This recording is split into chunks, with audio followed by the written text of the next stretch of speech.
Powers of attorney. Not everybody has them. Everybody does need them, and the fact that people don't have them means we're oftentimes ending up in court in order to solve something we could have solved around the kitchen table, or for a lot less money at your local attorney's office. I'm attorney Andrew Bethel, and today I wanted to talk about powers of attorney, specifically when they come into play in conservatorship cases. We've had a lot of let's just say contentious situations going on with some of our clients. So this is a topic I did want to talk about just to kind of get the awareness out there, just so you realize that powers of attorney are not just there to help somebody help you, but it's also, well, to help yourself. At least to help yourself from your family. But let's get into it. First, really quick basis, powers of attorney and what they do. They're pretty straightforward, and there's technically two different types. Generally, we'll have an advanced healthcare directive. That's your healthcare power of attorney. That's where you're picking somebody to help make a medical decision for you if you're ever unable to.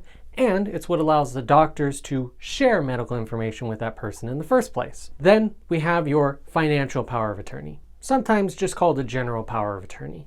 This is one that most people are familiar with. It's where you're picking somebody to help typically manage finances for you, but essentially all your assets, while you're alive.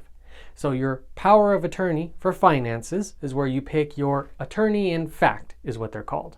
And that's the person who's in charge of helping to manage your assets, your bank accounts, your real estate, and all that stuff. Now, for both of these, your healthcare and your financial power of attorney, the point is to pick people that you trust. You're picking people that are going to be able to step in and help you right now while you're alive.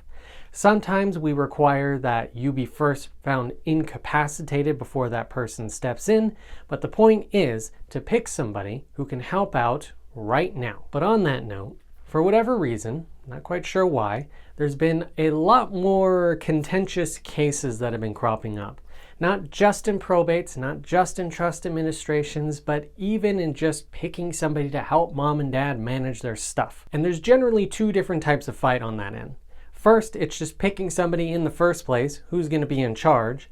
The other situation is where we already have somebody who's been in that role, but now we want to change who's going to be in that role. Whether that person is just not going to be available or they've done some things that we're less than happy about, and so we want somebody else in that great position of trust. Now, cynically speaking a little bit, it's oftentimes the family member who is estranged, who gets a little jumpy about not being in the mix. And all of a sudden they want to come in, swoop in out of nowhere, and be that one person in charge to take care of mom and do everything for her because they just think they're the best person for the job. As to why it's oftentimes the person who hasn't been in the picture, I don't know why. Could be guilt from just not being around. Maybe they just mistrust everyone else in the family, or oftentimes there's probably some long-term family drama that this is just the latest battleground on rehashing old childhood emotional issues. Or perhaps it's some combination of all three. But regardless, it's oftentimes a family member who's cropping up out of nowhere, typically a son or daughter, who hasn't typically been in the picture, and now all of a sudden they want to run the show. But when things don't go their way, they're running off to a court and filing a conservatorship. A conservatorship is a judge picking somebody who is going to be legally appointed as essentially the overall manager of that aspect of that person. They are very all-encompassing. They can cover just medical, just assets, or typically both. And they are very, very difficult to get rid of if they are put in place. And conservatorships are not light matters. It really is just stepping in and almost taking away the autonomy of that person with the conservatorship placed over them. There are many famous cases of people who have had conservatorships placed over them and ultimately were able to wrestle those away, a la Britney Spears. But even then, for someone with that access to wealth and publicity, it took years in order to get that out of the way. What about for the folks who, maybe they have $100,000 in equity in their house, and that's about it. Now, to bring it back to the conservatorship, if that family member goes and runs off and starts this whole conservatorship process, they've now locked everybody in for months and months and potentially years of walking in and out of a probate court just to rehash the family problems. Conservatorships, they're just going to make mom or dad mad. They cost money, they take a lot of time, and it's not the most dignified of all processes. It's essentially a judge saying, I need you to come in here, I need an evaluation done, and we need to determine whether or not you even have capacity. And if you have capacity, you're sitting there in the courtroom saying, Your Honor, I'm fine. But as far as the judge is concerned, they have to go through the process, so sorry. A guardian ad litem is going to be appointed who's going to do an evaluation, and also you need to start turning over medical records to the court in order for the judge to do their evaluation of everything as well. As you can see, a pretty invasive process, and at the end of the day, it costs money. The judge, the court, they're not going to do all this stuff for free. That guardian ad litem, that's not a court employee. That's usually an attorney in the community on an approved list who's appointed to cases as they arise. Essentially, if I'm a guardian ad litem for a living, then a judge or the court is just going to contact my office and say, hey, you've been assigned a new case, go evaluate this person, hearings on this date, come back with your findings. Well, that's great and all, but at the end of the day, I've still got to get paid for my time. So who's going to be paying that guardian ad litem? It's not the court. It's not the person filing the petition. It's typically the person who the conservatorship would be placed over. So for instance, if son walks into a conservatorship court, which is in probate. So for example, if a son walks into probate court, files a conservatorship over mom, it's mom that's footing the bill for the guardian to do the evaluation to then provide that evaluation to the judge so that the judge can determine whether or not mom needs a conservator. And where does that money come from? The judge makes an order at the end of the day to say someone's got to pay that guardian ad litem. So again, it's usually the person whom the conservatorship is being placed over who then would foot the bill. As you can see, that's probably just going to make them very angry, especially if they have capacity.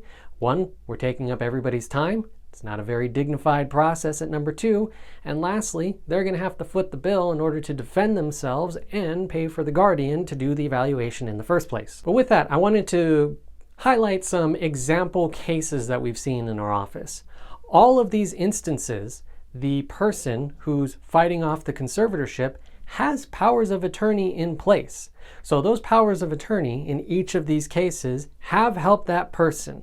Now, if somebody's going to file a conservatorship, we still need those powers of attorney in place in order to protect you, but you'll see how it works. Let me get into those examples. The first is we had a woman whose husband had passed away a couple years prior.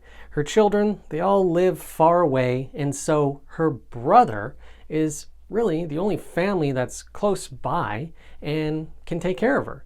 Now, she's gotten older. She started to lose capacity a little bit, but she runs a couple businesses. Now, her brother hasn't been involved in her family business. That's been her stuff. But nobody else is around to step to the plate. So before she ultimately lost capacity, she did place powers of attorney in place in order to pick her brother to help manage her stuff. Now, brother's trying, but again, the business, it's not quite his forte, so he's heavily relying on the employees to essentially run the show, let the businesses run on momentum. But as soon as his sister's niece found out that he was running the show and started catching wind about how much money was flowing through these two businesses, all of a sudden, without warning, she runs off to a court, files a conservatorship over her aunt, saying that her uncle is essentially taking all the money. But the brother, he wasn't taking all the money.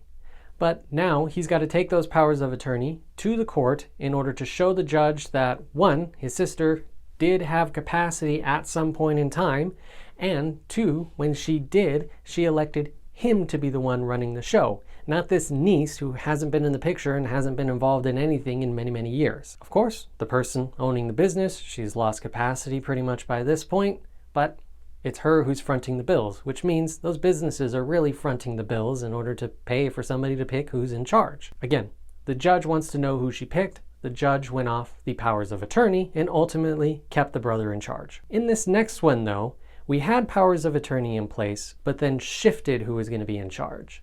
In this case, we had grandmother who picked a granddaughter to be on her powers of attorney as well as her trust. Now, granddaughter eventually does want to move on with her life, so she does plan on moving out at some point in time. Grandmother finds out, also a little wary of granddaughter to begin with for a few other reasons, ultimately does do powers of attorney and picks one of her sons to be in that position. Now she does ultimately move in with that son later. Grandma needs care. She's getting older.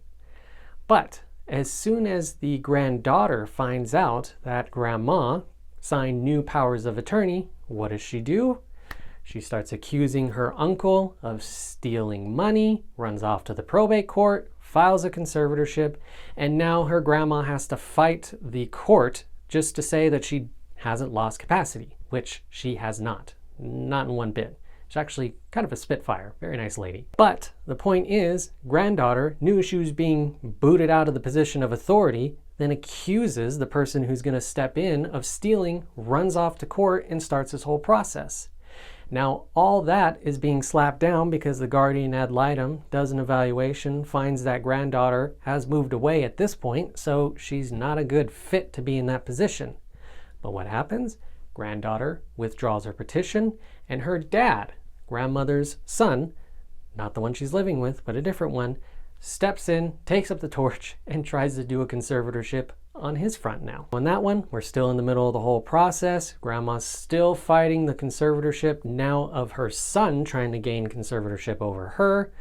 It's a long, involved process. It's a giant pain in the butt. But me, as the attorney, now I'm involved as a witness on her behalf. But we'll come back to that point. And in this last example, this one's pretty egregious. We had mom who essentially sent a letter to her daughter saying, never contact me again. Now there's a whole host of family drama there that at first I wasn't aware of, but what does daughter do? But runs off to a court, files a conservatorship, and says her cousin is trying to unduly influence her mom and poison her against her. Now the guardian does an evaluation, and I read the report, and as it turns out, that daughter has stolen tens of thousands of dollars from mom over a few years, and that daughter's boyfriend has put his hands on mom before. So, of course, in that case, the judge, just based on that, is not going to grant that conservatorship. But on top of that, too, the judge wanted to know who did she pick in her powers of attorney to be the conservator if one was needed.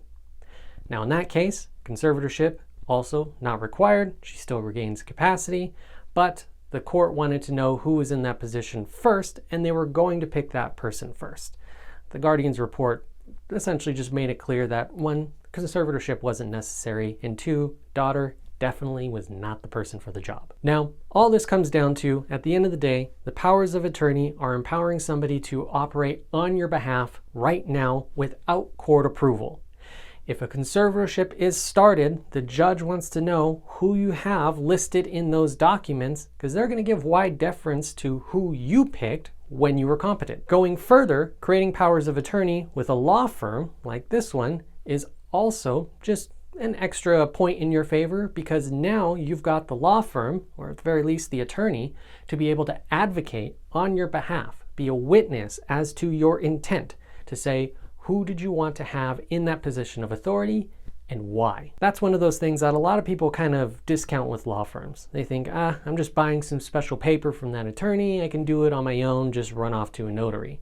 But at the end of the day, not only are you paying for the quality of the work, but you're also having the attorney be able to be a witness on your behalf. Somebody who can attest to what you want, what your intent was. But with all that, I know we went over a lot. At the end of the day, keep this in mind. Powers of attorney, you're picking somebody to help you right now. Conservatorship, very involved process. The whole point is to avoid it in the first place by doing powers of attorney. But if we are going to be in that position, one, I hope you did powers of attorney with an attorney's office who can then attest to your intent right in front of the judge. And two, the judge is going to want to know who you picked in those documents in the first place and try to work within your wishes. So at the end of the day, powers of attorney, extremely important, protecting you, even in many cases, unfortunately, from your own family. Now I covered a lot. If you've got any questions, let me know down in the comments below. Be sure to subscribe to the channel. I'm attorney Andrew Bethel, and I'll see you at our next meeting.